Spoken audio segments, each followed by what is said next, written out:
6 fondasi yang harus ditanamkan kepada anak-anak kita. Baik dari PAUD ke SD maupun SD kelas awal, 6 fondasi ini diperkuat terus. Pengenalan nilai agama dan budi pekerti, bagaimana kematangan emosi anak yang memadai sehingga dia bisa berinteraksi dalam proses pembelajaran, bagaimana keterampilan berbahasa, keterampilan sosial anak-anak kita sehingga akhirnya nanti mereka bisa bergaul secara maksimal, secara bagus di proses pembelajaran. Dan ada itu yang menarik menurut saya, pemaknaan belajar yang positif. Ya, kalau dari sejak anak usia dini pemaknaan belajar itu positif, bahwa belajar itu menyenangkan, belajar itu sangat bermanfaat bagi kehidupan anak-anak, bagi kita semua, maka nanti anak-anak kita itu akan punya semangat yang luar biasa untuk belajar. Sudah jangan lagi terulang korban seperti yang kita alami dulu. Ini kan kita semuanya menjadi korban pemaknaan belajar yang negatif. Ingat waktu SMA dulu, kan pernah SMA ya? Waktu SMA satu hari ada pengumuman dari tata usaha. Anak-anak sekalian, mohon perhatian, ada pengumuman hari ini Pak Joko guru matematika kalian tidak masuk karena sakit. Apa yang terjadi di kelas?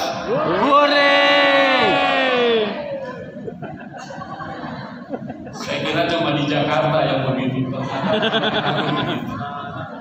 Itu menunjukkan suasana yang riuh, yang luar biasa ya. Sampai ada yang teriak hore, ada yang bilang alhamdulillah. Rupanya dia nggak bikin PR gitu ya. Terus yang belakang langsung yes katanya gitu ya. Itu adalah pemaknaan belajar yang negatif terhadap satu mata pelajaran, entah yang salah itu mata pelajarannya ataukah gurunya atau apalah, tapi itu adalah pemaknaan belajar yang negatif. Anak-anak PAUD kita, anak-anak SD di awal tidak boleh mengalami hal yang kita alami pada saat itu. Mereka seharusnya kalau ada gurunya yang tidak masuk, apa yang terjadi reaksinya? Apa yang terjadi reaksinya kalau gurunya nggak masuk? Nah, mereka sedih, mereka kecewa, mereka berdoa supaya kalau memang gurunya sakit, ya ada halangan gurunya itu bisa segera masuk. Jadi teman-teman sekalian, pemaknaan belajar yang positif itu penting sekali ditanamkan dari sejak usia dini agar nanti anak-anak kita itu menjadi pelajar sepanjang hayat. Kematangan kognitif yang tidak dimaknai dengan hanya bisa berhitung, tetapi bagaimana kita mengkorelasikan kematangan kognitif itu dengan tuntutan kalau yang terakhir ujungnya itu profil pelajar Pancasila. Bagaimana anak-anak kita bernalar kritis, bagaimana anak-anak kita bisa kreatif, itu bersumber dari kematangan kognitifnya. Literasi numerasi menjadi hal yang sangat luar biasa, sehingga akhirnya nanti anak-anak kita menjadi anak-anak yang betul-betul punya fondasi, punya landasan yang kokoh. Kemudian juga tidak kalah pentingnya tentang keterampilan motorik anak-anak kita, perawatan diri mereka, sehingga akhirnya mereka nanti tidak terganggu dengan keadaan yang tidak menopang anak-anak kita untuk belajar mengenai kesehatan dan perawatan diri. Nah, teman-teman sekalian, saya senang ya tadi dilaporkan bahwa ternyata teman-teman itu begitu sangat antusias menerima 7 materi dari pola BIPEK kita dan pola BIPEK kita ini yang kita berharap dari sini nanti teman-teman mengembangkan. Jadi bukan hanya apa yang Anda terima dari para narasumber hebat kita, bahan-bahan itu kan diberikan ya Mbak Sita kepada teman-teman ya. Maka silakan teman-teman mengembangkan lagi dari apa yang sudah ada itu, baik dari sisi substansi maupun strategi untuk mengimbaskan kepada stakeholder terkait lainnya. Karena tugas teman-teman adalah bagaimana menularkan, kalau menularkan virus penyakit nggak boleh, tapi menularkan ilmu yang kayak gini itu malah mendapatkan pahala, karena banyak teman-teman kita yang lain yang menunggu informasi dari kita sekalian. Dan kita nggak cukup hanya sampai di kegiatan BIPEK ini. Ini adalah baru awal, ya. Ini baru awal, sementara masih ada program yang kita akan rancang ke depan. Insya Allah nanti akan ada dengan substansi, dengan materi yang seperti ini, kita kemas dalam bentuk yang namanya diklat teknis transisi PAUD SD. Ya. Nanti diklat teknis transisi PAUD SD kita akan lengkapi modul-modul kita ini dengan berbagai video-video untuk memberi penguatan dari modul-modul itu.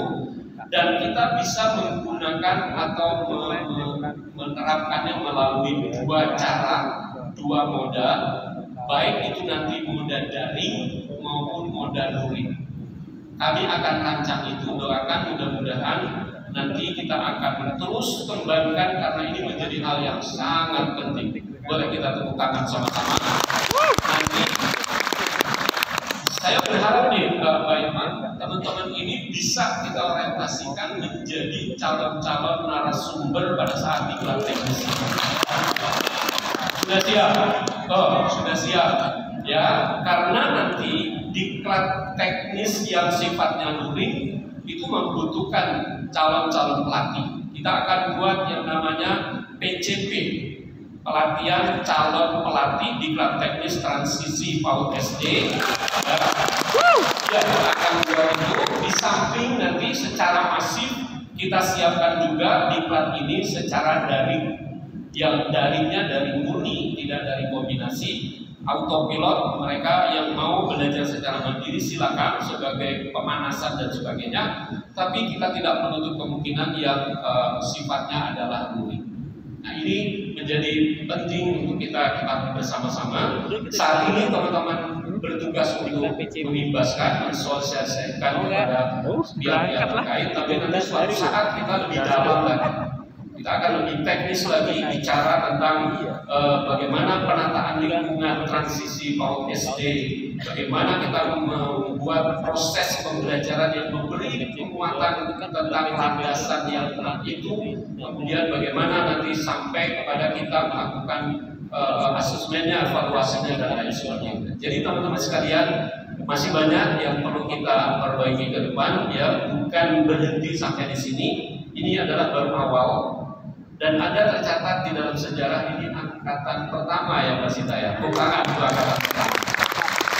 Jadi kita ada lima angkatan ya, bekerja sama dengan Dikdas, dan teman-teman sekalian dicatat di dalam sejarah inilah peserta pertama yang akan merintis ya bergeraknya perubahan besar terjadi nanti transisi PAUD dan SD.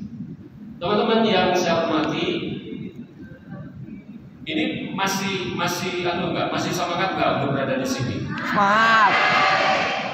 Atau langsung saya tutup aja? Wih, jangan. Oh, jangan. Atau menambah 2 hari lagi? Ini luar biasa. Tetap aja semangat. Ya, kurang ya. Oke. Jadi teman-teman sekalian, keberhasilan kegiatan Bimtek ini akhir-akhir ini tidak hanya diukur dari proses pelaksanaannya. Ya, saya sangat bersyukur, saya sangat berterima kasih dan untuk ada satu hal yang luar biasa tahun ini dengan proses yang luar biasa. Nanti kita coba bandingkan ya hasilnya dengan angkatan berikutnya di Solo ya. Angka 5 kita lihat nanti mana yang lebih best, apakah yang Jakarta, Solo dan tempat-tempat lainnya. Yang Makassar sudah jalan juga ya, untuk Dikdas ya. Nah, teman-teman sekalian, sekali lagi keberhasilan kegiatan ini bukan cuma pada saat kita berada di sini. Di sini ya menjadi start awalnya oke. Tadi dengan nilai yang teman kita dari Lampung ya, dari Sewu ini luar biasa ya. Ada sesuatu yang luar biasa dalam prosesnya. Tetapi yang paling kita harapkan nanti adalah bagaimana tindak lanjut dari program ini. Teman-teman sudah merancang RTL-nya ya, sudah merancang rencana tindak lanjutnya, nanti lapor dengan pihak-pihak terkait di sana karena mungkin gak berapa lama lagi juga akan ada surat yang dikirim oleh kementerian ke dinasnya masing-masing supaya punya dasar hukum yang kuat juga kita.